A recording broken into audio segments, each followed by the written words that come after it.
আবি তালেব, এ জাফর, এ আমার ভাই জাফর, যাও যাও যাও, তোমার তো ছোট দুইটা বাচ্চা আছে, কতদিন পর্যন্ত তুমি মদিনার বাহিরে ছিলা, কেবলমাত্র হিজরত করে মদিনায় আসছো, যাও তুমি তোমার বাচ্চাদের থেকে আর স্ত্রীর থেকে শেষ বিদায় নিয়ে চলে আসো। আল্লাহু আকবার। যাও জাফর, তুমি তোমার স্ত্রীর থেকে আর বাচ্চাদের থেকে শেষ বিদায় নিয়ে চলে আসো। এই কথা শোনার পরে আল্লাহ রাসূলের ভাই জাফর বিন আবি তালেব বাড়ির দিকে দৌড় শুরু করলেন। বাড়ির দরজার সামনে যেয়ে ডাক দিলেন, তাআলাউ ইয়া যাওজি, ও আমার প্রিয়তমা স্ত্রী, কোথায় গো তুমি? আসো আসো, তোমার সাথে আমি কিছু কথা বলতে চাই। জাফর বিন আবি তালেবের স্ত্রী বলে, প্রাণের স্বামী গো, আমি আপনার জন্য খাবার প্রস্তুত করতেছি। কি করতেছি? আমি আপনার জন্য খাবার প্রস্তুত করতেছি। জাফর বিন আবি তালিব বলে, প্রিয়তমা, খাবার প্রস্তুত করার দরকার নাই, খাবার খাওয়ার সময়ও আমার হাতে নাই। জাফর বিন আবি তালেবের স্ত্রী ডাক দিয়া বলে, প্রাণের স্বামী গো, কেন কেন আপনি কি আমার উপরে রাগ করছেন? কতদিন পরে আপনি বাড়িতে আসছেন, মদিনার বাহিরে ছিলেন, আমি অনেক শখ করে আপনার জন্য রান্না করতেছি, আমি আমার হাত দিয়ে আপনাকে খাবার খাইয়ে দিব। জাফর বিন আবি তালেব ডাক দিয়া বলে, প্রিয়তমা, খাবার খাওয়ার সময় আমার হাতে নাই। আল্লাহর নবী যুদ্ধের ময়দানে 2 নম্বরে আমার নাম ঘোষণা করছে, 2 নম্বরে আমি সেনাপতির দায়িত্ব পালন করব। আমার আগে একজন, আমার পরে একজন, আমি হলাম মাঝখানে।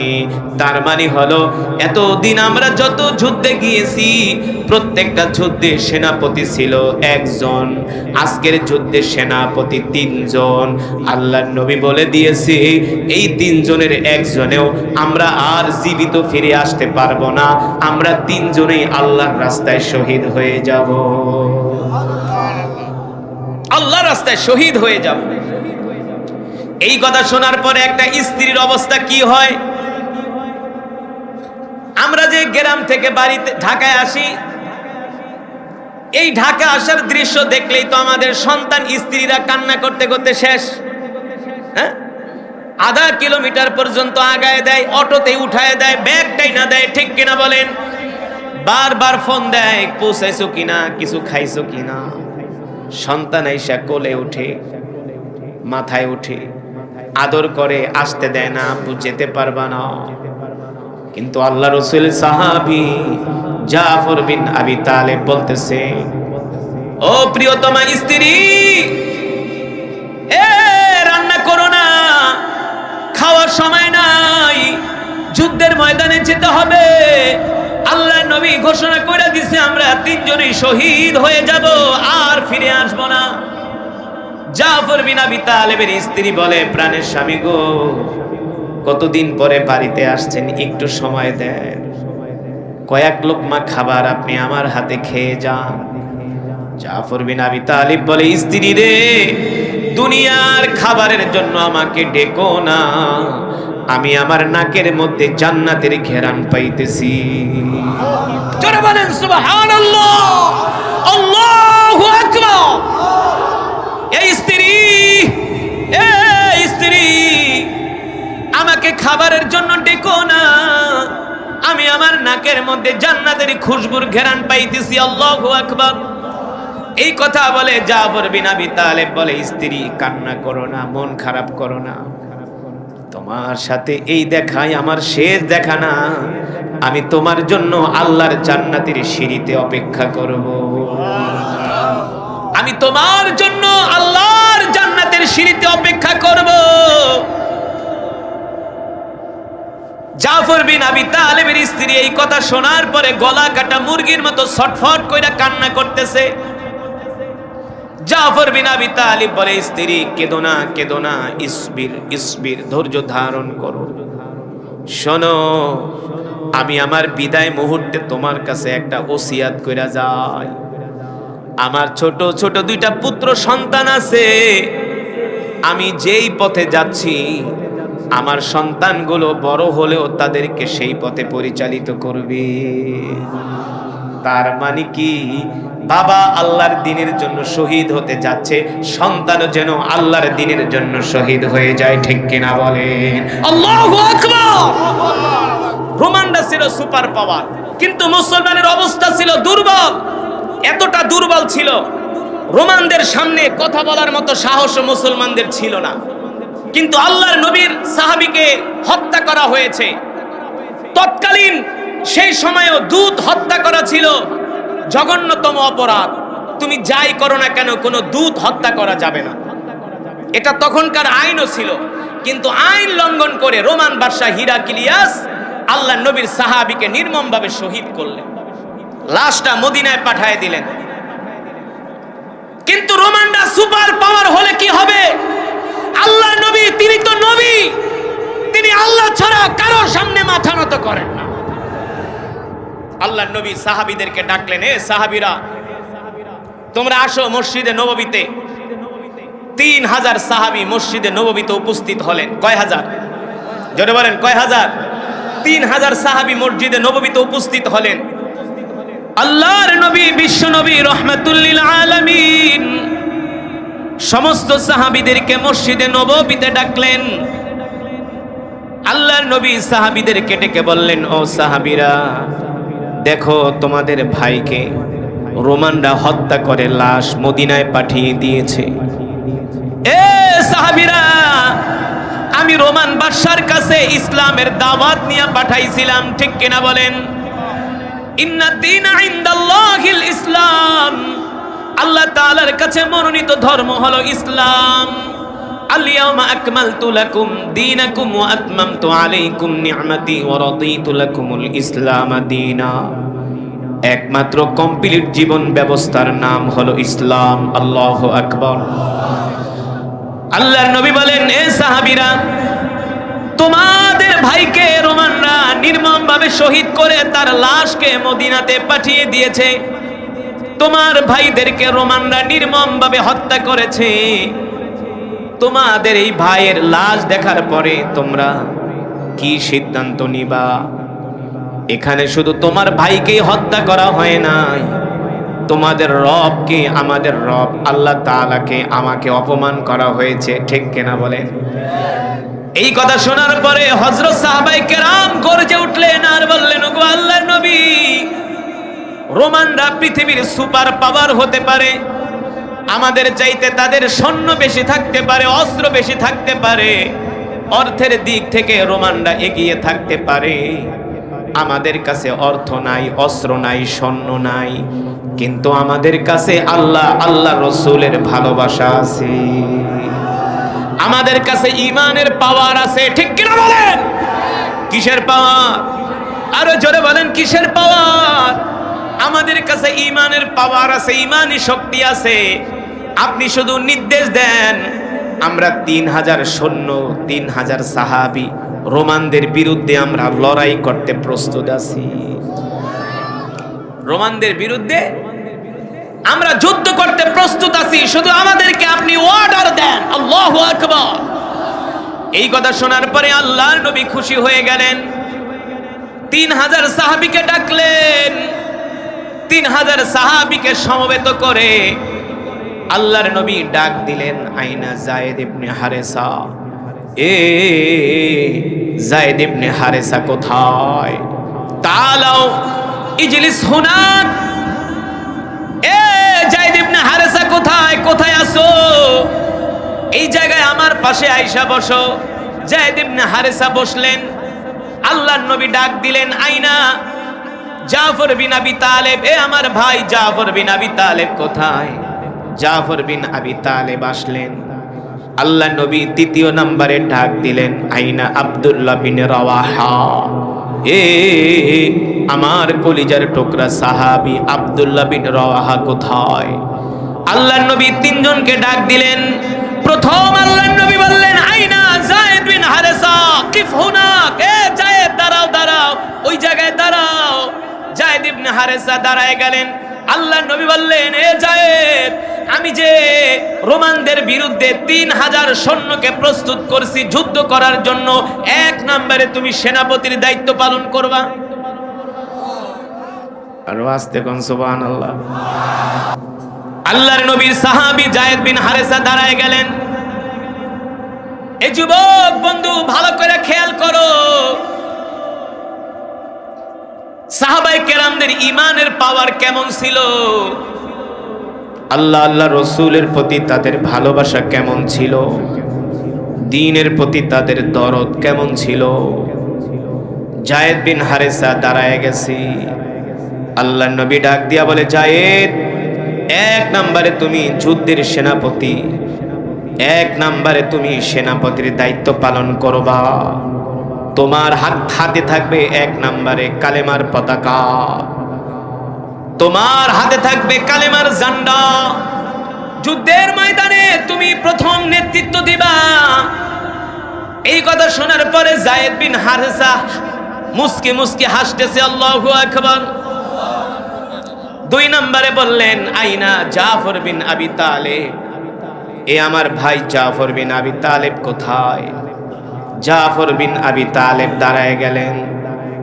আল্লাহ নবী ডাক দিয়া বললেন, জাফর, 2 নম্বরে তুমি যুদ্ধের ময়দানে সেনাপতির দায়িত্ব পালন করবা। আল্লাহু আকবার। জাফর বিন আবি তালেব বীর দর্পে তরবারি নিয়ে দাঁড়ায় গেলেন আর বললেন, লাব্বাইক ওয়া সাদাইক ইয়া রাসূলুল্লাহ। ওগো নবী, আপনি শুধু আমাকে অর্ডার দেন, আমি আল্লাহ রসুলের জন্য আমি আমার জীবনটা আল্লাহর রাস্তায় কোরবানি করতে রাজি আছি। 3 নম্বরে আল্লাহর নবী ডাকলেন, আইনা আব্দুল্লাহ বিন রাওয়াহা, এ আমার ভাই, এ আমার সাহাবী আব্দুল্লাহ বিন রাওয়াহা কোথায়? আব্দুল্লাহ বিন রাওয়াহা দাঁড়ায় গেলেন। 3 জন সাহাবী এক সিরিয়ালে দাঁড়ানো। একজন সাহাবী আর একজন সাহাবীকে বলে, বন্ধু, এতদিন পর্যন্ত আমরা যতগুলা যুদ্ধ করছি, প্রত্যেকটা যুদ্ধের সেনাপতি ছিল একজন। কয়জন? জোরে বলেন। প্রত্যেকটা যুদ্ধের সেনাপতি ছিল একজন, কিন্তু আল্লাহর নবী আজকে যুদ্ধের ময়দানে 3 জন সেনাপতির নাম ঘোষণা করছি। তার মানে কি, 3 জন সেনাপতির নাম যেহেতু ঘোষণা করছে, এই 3 জনের একজনও আমরা আর যুদ্ধের ময়দান থেকে ফিরে আসব না। আমরা 3 জনেই আল্লাহর রাস্তায় শহীদ হয়ে যাব। আল্লাহর নবী বলে দিছে, তোমরা 3 জন শহীদ হয়ে গেলে, এ সাহাবীরা, তোমাদের মধ্য থেকে একজন সেনাপতি তোমরা নির্বাচিত করে নিবা। আল্লাহু আকবার। তার মানে এই 3 জন যুদ্ধের ময়দানে শহীদ হয়ে যাবে, তারা আর কোনোদিন ফিরে আসবে তারা জানতেন আর কোনোদিন ফিরে আসবে না। কেমন ছিল সাহাবীদের ঈমান, কেমন ছিল তাদের আল্লাহ রসুলের প্রতি ভালোবাসা। 3 জন মুস্কি মুস্কি হাসতেছে, তারা আনন্দ পাচ্ছে।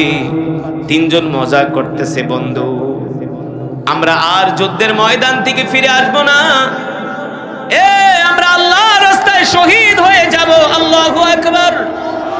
আল্লাহ আমাদের দোয়াকে কবুল করে নিছে। আল্লাহু আকবার। এই পৃথিবীর জমিনে আল্লাহর নবী বলছেন, সবচেয়ে মর্যাদার মৃত্যু হলো শহীদ মৃত্যু। সবচেয়ে মর্যাদার মৃত্যু হলো শহীদ মৃত্যু। সবচেয়ে ইজ্জতের মৃত্যু হলো শহীদ মৃত্যু। সবচেয়ে কম কষ্টের মৃত্যু হলো শহীদ মৃত্যু। আল্লাহু আকবার। আল্লাহর নবী ডাক দিলেন, এ যায়েদ, যাও যাও, তুমি তোমার মার থেকে বিদায় নিয়ে আসো, কারণ এই যে যুদ্ধের ময়দানে যাচ্ছ আর ফিরে আসবা না, শেষ। আর কোনোদিন দুনিয়াতে তোমার মায়ের সাথে দেখা হবে না, দেখা হবে জান্নাতে। যাও যায়েদ, মায়ের সাথে দেখা করে আসো। যায়েদ ইবনে হারেসা ডাক দিয়া বলে, ওগো আল্লাহর নবী, আমি তো আপনার পালক পুত্র, আপনি হলেন আমার পিতা, আর আমার মা আম্মাজান আয়েশা তো এখানেই আছে, আমার তো আর যাবার দরকার নাই। তার চাইতে আমি একটু আমার তরবারিটা ধার দিই, তার চাইতে আমি আমার তরবারিটা একটু ধার দেই, শান দেই, যুদ্ধের জন্য প্রস্তুতি নেই। আল্লাহু আকবার। এই কথা শোনার পরে আল্লাহর নবী এত খুশি হয়ে গেলেন, দুই নম্বরে আল্লাহর নবী ডাক দিলেন, আইনা জাফর বিন আবি তালেব, এ জাফর, এ আমার ভাই জাফর, যাও যাও যাও, তোমার তো ছোট দুইটা বাচ্চা আছে, কতদিন পর্যন্ত তুমি মদিনার বাহিরে ছিলা, কেবলমাত্র হিজরত কইরা মদিনায় আসছো, যাও তুমি তোমার বাচ্চাদের থেকে আর স্ত্রীর থেকে শেষ বিদায় নিয়ে চলে আসো। আল্লাহু আকবার। যাও জাফর, তুমি তোমার স্ত্রীর থেকে আর বাচ্চাদের থেকে শেষ বিদায় নিয়ে চলে আসো। এই কথা শোনার পরে আল্লাহ রাসূলের ভাই জাফর বিন আবি তালেব বাড়ির দিকে দৌড় শুরু করলেন। বাড়ির দরজার সামনে যে ডাক দিলেন, তাআলাউ ইয়া যাওজি, ও আমার প্রিয়তমা স্ত্রী, কোথায় গো তুমি? আসো আসো, তোমার সাথে আমি কিছু কথা বলতে চাই। জাফর বিন আবি তালেবের স্ত্রী বলে, প্রাণের স্বামী গো, আমি আপনার জন্য খাবার প্রস্তুত করতেছি। কি করতেছি? আমি আপনার জন্য খাবার প্রস্তুত করতেছি। জাফর বিন আবি তালিব বলে, প্রিয়তমা, খাবার প্রস্তুত করার দরকার নাই, খাবার খাওয়ার সময়ও আমার হাতে নাই। জাফর বিন আবি তালেবের স্ত্রী ডাক দিয়া বলে, প্রাণের স্বামী গো, কেন কেন আপনি কি আমার উপরে রাগ করছেন? কতদিন পরে আপনি বাড়িতে আসছেন, মদিনার বাহিরে ছিলেন, আমি অনেক শখ করে আপনার জন্য রান্না করতেছি, আমি আমার হাত দিয়ে আপনাকে খাবার খাইয়ে দিব। জাফর বিন আবি তালেব ডাক দিয়া বলে, প্রিয়তমা, খাবার খাওয়ার সময় আমার হাতে নাই। আল্লাহর নবী যুদ্ধের ময়দানে 2 নম্বরে আমার নাম ঘোষণা করছে, 2 নম্বরে আমি সেনাপতির দায়িত্ব পালন করব। আমার আগে একজন, আমার পরে একজন, আমি হলাম মাঝখানে। তার মানে হলো, এতদিন আমরা যত যুদ্ধে গিয়েছি, প্রত্যেকটা যুদ্ধে সেনাপতি ছিল একজন, আজকের যুদ্ধে সেনাপতি 3 জন। আল্লাহর নবী বলে দিয়েছে, এই 3 জনের একজনেও আমরা আর জীবিত ফিরে আসতে পারবো না, আমরা 3 জনেই আল্লাহর রাস্তায় শহীদ হয়ে যাব। আল্লাহর রাস্তায় শহীদ হয়ে যাব। এই কথা শোনার পরে একটা স্ত্রীর অবস্থা কি হয়? আমরা যে গ্রাম থেকে বাড়িতে ঢাকায় আসি, এই ঢাকা আসার দৃশ্য দেখলেই তো আমাদের সন্তান স্ত্রীরা কান্না করতে করতে শেষ। হ্যাঁ, আধা কিলোমিটার পর্যন্ত আগায় দেয়, অটোতে উঠায় দেয়, ব্যাগটাই না দেয়, ঠিক কিনা বলেন? বারবার ফোন দেয়, পৌঁছাইছো কিনা, কিছু খাইছো কিনা। সন্তান আইসা কোলে উঠে, মাথায় উঠে, আদর করে, আসতে দেয় না, আপু যেতে পারবা না। কিন্তু আল্লাহ রাসূল সাহাবী জাফর বিন আবি তালেব বলতেছে, ও প্রিয়তমা স্ত্রী, রান্না করো না, খাওয়ার সময় নাই, যুদ্ধের ময়দানে যেতে হবে। আল্লাহ নবী ঘোষণা করে দিয়েছে, আমরা 3 জনই শহীদ হয়ে যাব, আর ফিরে আসবো না। জাফর বিন আবি তালেবের স্ত্রী বলে, প্রাণের স্বামী গো, কতদিন পরে বাড়িতে আসছেন, একটু সময় দেন, কয়েক লোকমা খাবার আপনি আমার হাতে খেয়ে যান। জাফর বিন আবি তালিব বলে, স্ত্রী রে, দুনিয়ার খাবারের জন্য আমাকে ডেকো না, আমি আমার নাকের মধ্যে জান্নাতের ঘেরান পাইতেছি। জোরে বলেন সুবহানাল্লাহ, আল্লাহু আকবার। এই স্ত্রী, আমাকে খাবারের জন্য ডেকো না, আমি আমার নাকের মধ্যে জান্নাতের খুশবুর ঘেরান পাইতেছি। আল্লাহু আকবার। এই কথা বলে জাফর বিন আবি তালেব বলে, স্ত্রী কান্না করো না, মন খারাপ করো না, তোমার সাথে এই দেখাই আমার শেষ দেখা না, আমি তোমার জন্য আল্লাহর জান্নাতের সিঁড়িতে অপেক্ষা করব, আমি তোমার জন্য আল্লাহর জান্নাতের সিঁড়িতে অপেক্ষা করব। জাফর বিন আবি তালেবের স্ত্রী এই কথা শোনার পরে গলা কাটা মুরগির মতো ছটফট কইরা কান্না করতেছে। জাফর বিন আবি তালিব বলে, স্ত্রী কেঁদো না, কেঁদো না, ইসবির ইসবির, ধৈর্য ধারণ করো। শোনো, আমি আমার বিদায় মুহূর্তে তোমার কাছে একটা ওসিয়াত কইরা যাই। আমার ছোট ছোট দুইটা পুত্র সন্তান আছে, আমি যেই পথে যাচ্ছি আমার সন্তানগুলো বড় হলেও তাদেরকে সেই পথে পরিচালিত করবে। তার মানে কি, বাবা আল্লাহর দ্বীনের জন্য শহীদ হতে যাচ্ছে, সন্তানও যেন আল্লাহর দ্বীনের জন্য শহীদ হয়ে যায়, ঠিক কিনা বলেন? আল্লাহু আকবার। এই কথা বলার পরে জাফর বিন আবি তালেব ঘোড়া দৌড়ায়া তরবারি নিয়ে যুদ্ধের ময়দানে রওনা শুরু করলেন। জাফর বিন আবি তালেবের স্ত্রী ঘর থেকে বের হইয়া ঘরের দরজার সামনে দাঁড়ায়া জাফর বিন আবি তালিবকে বলে, ও প্রিয়তমা স্বামী, ও প্রিয়তম স্বামী, একবার তাকান, একবার আমার দিকে তাকান। জাফর বিন আবি তালিব বলে, স্ত্রী রে, আমাকে আর তাকাতে বলো না, আমি আমার চোখের মধ্যে, চোখের সামনে জান্নাত দেখতেছি। আল্লাহু আকবার। জাফর বিন আবি তালেব যুদ্ধের জন্য রওনা হয়ে গেল। তৃতীয় জনের কথা আরো বেশি হৃদয় বিদারক। তৃতীয় যার নাম আল্লাহ ঘোষণা করেছিলেন আল্লাহ রসুল, তার নাম হলো আব্দুল্লাহ বিন রওয়াহা। নাম কি? আব্দুল্লাহ বিন রওয়াহা রাদিয়াল্লাহু তাআলা আনহু মদিনার একজন টকবগে যুবক।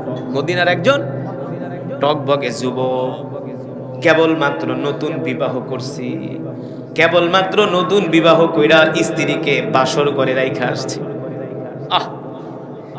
কেবলমাত্র বিবাহ করে স্ত্রীকে বাসর করে রেখে আসছে। আল্লাহ নবী ডাক দিছে, দেরি করে নাই, স্ত্রীকে বাসর ঘরে রাইখা আল্লাহর নবীর ডাকে সাড়া দিছে। আল্লাহু আকবার। এই হলো সাহাবায়ে কেরামদের ঈমান।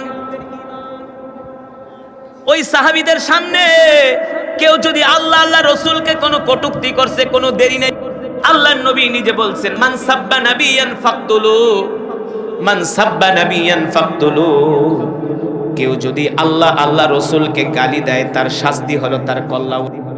সাহাবীদের সামনে কোনো কাফের মুশরিক আল্লাহর নবীকে গালি দেওয়ার সাহস পায় নাই, আল্লাহর নবীকে কটূক্তি করার সাহস পায় নাই। কিভাবে পাবে? সাহাবায়ে কেরাম তাদের জীবনের চাইতে আল্লাহ আল্লাহ রসুলকে ভালোবাসছে, ঠিক কিনা বলেন?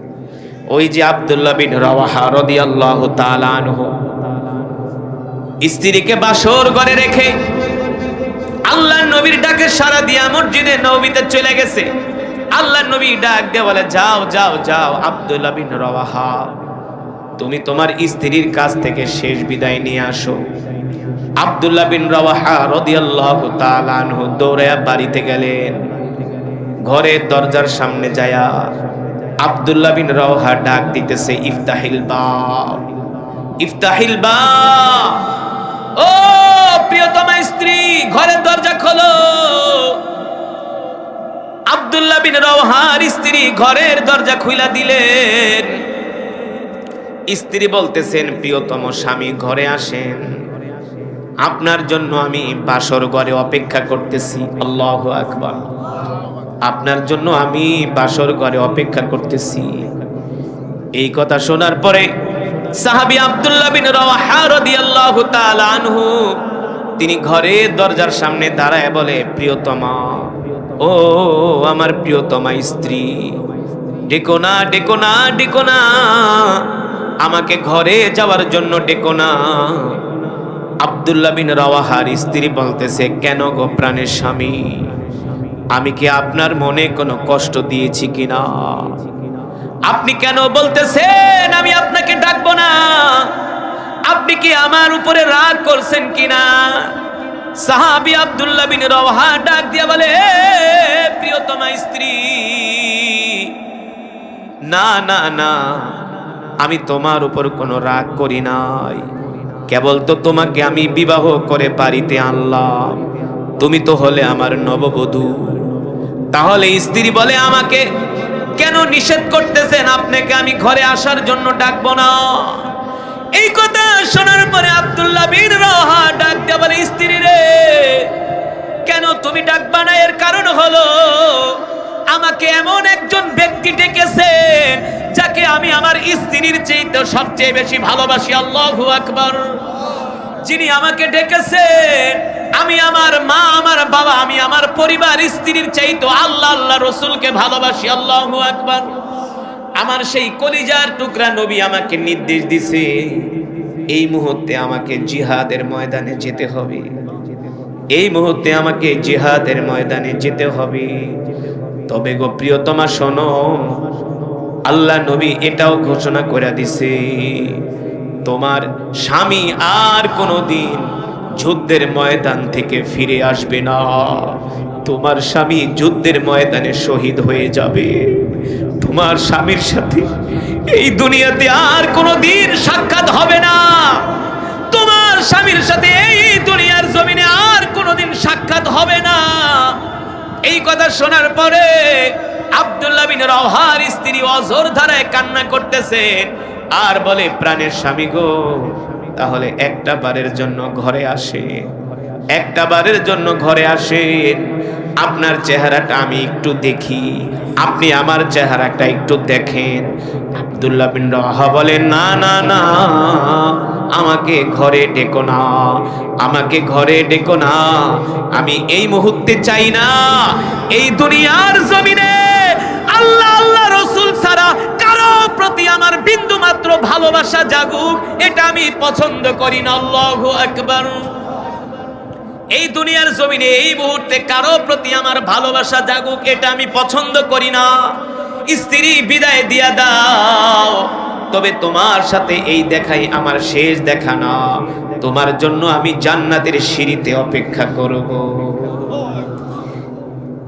আব্দুল্লাহ বিন রাওহার স্ত্রী বলতেছে, ও প্রাণের স্বামী, আমি হলাম মদিনার সবচেয়ে সুন্দরী কন্যা, আমাকে বলা হয় হুরে মদিনা, আমাকে বলা হয় হুরে মদিনা। মদিনার যুবকরা আমার জন্য পাগল। এমন একটা সুন্দরী কন্যাকে বিবাহ কইরা বাড়িতে আনছেন, নববধূর চেহারা কি একবার দেখবেন না? আব্দুল্লাহ বিন রাওহা বলে, তোমারে দেখলেই তো তোমার প্রতি আমার ভালোবাসা জাগবে, তোমার প্রতি আমার মমতা জাগবে, প্রেম ভালোবাসা জাগবে। আমি চাই না এই মুহূর্তে আল্লাহ আল্লাহ রসুল ছাড়া কারো প্রতি আমার ভালোবাসা জাগুক। স্ত্রী, কষ্ট পেও না, আমাকে বিদায় দিয়ে দাও, তোমার জন্য আমি জান্নাতের সিঁড়িতে অপেক্ষা করব। আল্লাহু আকবার।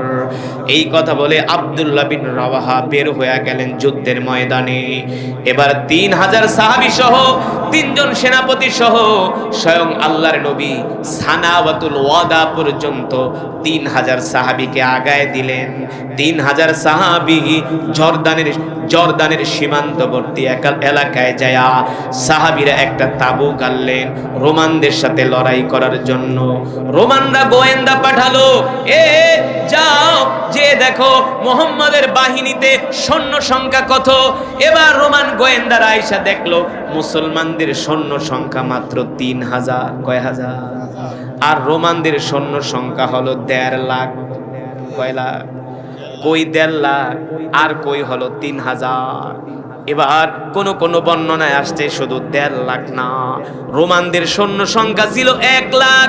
আরব কাফেররা আরো 1 লক্ষ রিজার্ভ ফোর্স রোমানদেরকে দিয়া সাহায্য করেছে।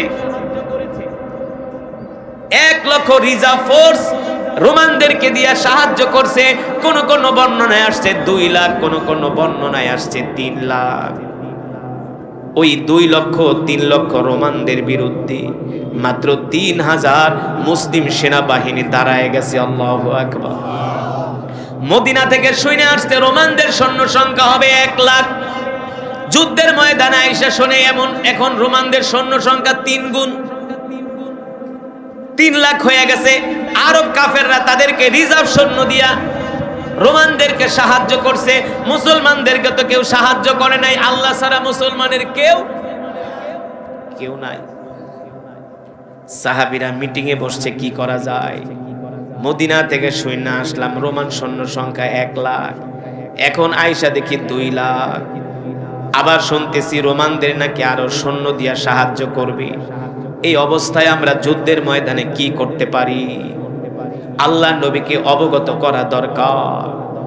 যায়েদ ইবনে হারেসা, আব্দুল্লাহ বিন রাওয়াহা, জাফর বিন আবি তালেব দাঁড়ায় গেলেন। খালিদ ইবনুল ওয়ালিদ দাঁড়ায় একটা বক্তৃতা দিলেন। এ মুসলমান সাহাবীরা, এ মুসলমান সৈন্যরা, এ মুসলমান মুজাহিদরা, তোমরা কি কারণে এত ভয় পাও? কি কারণে তোমরা রোমানদের কাছে, কি কারণে রোমানদের সাথে তোমরা এখন লড়াই করার জন্য কেন তোমরা এখনো প্রস্তুতি নাও না? আমরা তো মুসলমান, আমরা যদি যুদ্ধে শহীদ হয়ে যাই তাহলে আমরা জান্নাতে চলে যাব, আর যদি যুদ্ধে বিজয় অর্জন করি গনিমতের মাল পাবো, আবার দ্বিতীয়ত আমরা গাজী হয়ে যাব। মুসলমান যুদ্ধের ময়দানে যদি শহীদ হয় তাহলে জান্নাতে যাবে, আর যদি যুদ্ধে বিজয় হয় গনিমতের মাল পাবে, গাজী হয়ে যাবে। তার মানে মুসলমানদের কোনো লস নাই, পুরোটাই লাভ। আর কাফেররা মরলেই তারা যাবে জাহান্নামে, ঠিক কিনা? আমরা যদি শহীদ হই সাথে সাথে জান্নাতে যাব, আর যদি গাজী হই, যুদ্ধে যদি জিতি তাহলে গনিমতের মাল পাবো, আমাদের বিজয় অর্জন হবে, আমাদেরকে আমরা গাজী হয়ে যাব। তার মানে এখানে আমাদের কোনো লস নাই। আর কাফেররা যদি আমাদের সাথে যুদ্ধের ময়দানে পরাজিত হয় ওরা জাহান্নামে চলে যাবে। সুতরাং এত চিন্তা করার দরকার নাই। আসো আসো আমরা যুদ্ধের ময়দানে রোমানদের সাথে লড়াই করার জন্য প্রস্তুতি নেই। আল্লাহু আকবার। এই ভাষণ শুনে 3000 সাহাবী অস্ত্র নিয়ে দাঁড়ায় গেল আর বলল, সেনাপতি আমাদেরকে অর্ডার দাও, এক বিন্দু রক্ত থাকতেও আমরা যুদ্ধের ময়দান থেকে পালিয়ে যাব না। আল্লাহু আকবার। আমরা রোমানদের বিরুদ্ধে লড়াই করব। ইতিহাস বলে মাত্র 3000 মুসলিম মুজাহিদ বাহিনী 2 লক্ষ রোমানদের বিরুদ্ধে যুদ্ধের ময়দানে দাঁড়ায় গেলেন। সুবহানাল্লাহ। প্রথম যুদ্ধের নেতৃত্ব দিলেন যায়েদ ইবনে হারেসা। যায়েদ ইবনে হারেসা ঘোড়া দৌড়ায়া রোমানদের সৈন্যের মধ্যে ঢুকে গেলেন, তাদের তাঁবুর মধ্যে ঢুকে গেলেন। যায়েদ বিন হারেসার সামনে রোমান সৈন্যরা আসে, ওই রোমান সৈন্যদের আর মাথা খুঁজে পাওয়া যায় না। আল্লাহু আকবার। মাথা খুঁজে পাওয়া যায় না। কয়েকশো রোমান সৈন্যদেরকে হত্যা করে একাই যায়েদ ইবনে হারেসা। আল্লাহু আকবার।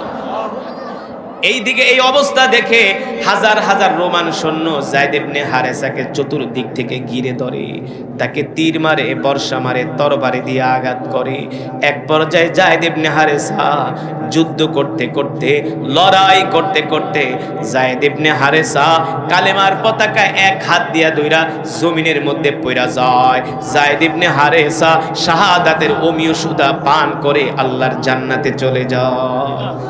এবার কালেমার পতাকা হাতে নিয়ে নেয় জাফর বিন আবি তালেব। কে? জাফর বিন। এবার জাফর বিন আবি তালেব কালেমার পতাকা বাম হাতে নিয়া ঘোড়ার উপরে উঠা বাস পাখির মতো উইরা উইরা রোমানদেরকে হত্যা করতেছে। আল্লাহু আকবার। যেই দিকে জাফর বিন আবি তালেব যায় ওই দিকে আর রোমানদেরকে খুঁজে পাওয়া যায় না, শুধু রোমানদের মাথা জমিনের মধ্যে পড়া থাকে। আল্লাহু আকবার। রক্তের নদী বয়ে গেছে মুতার প্রান্তরে। আল্লাহু আকবার। এই দৃশ্য দেখা রোমানদের মাথা নষ্ট হয়ে গেল, রোমানরা চিন্তায় পড়ে গেল, রোমান সেনাপতিরা টেনশনে পড়ে গেল। আমরা যুদ্ধের ময়দানে আসার আগে কি খসড়া করছিলাম, কি চুক্তি করছিলাম, যুদ্ধের ময়দানে আসার আগে আমরা কি সব করছিলাম, এখন আয়সা দেখি যুদ্ধের ময়দানে পুরাটাই চিত্র ভিন্ন।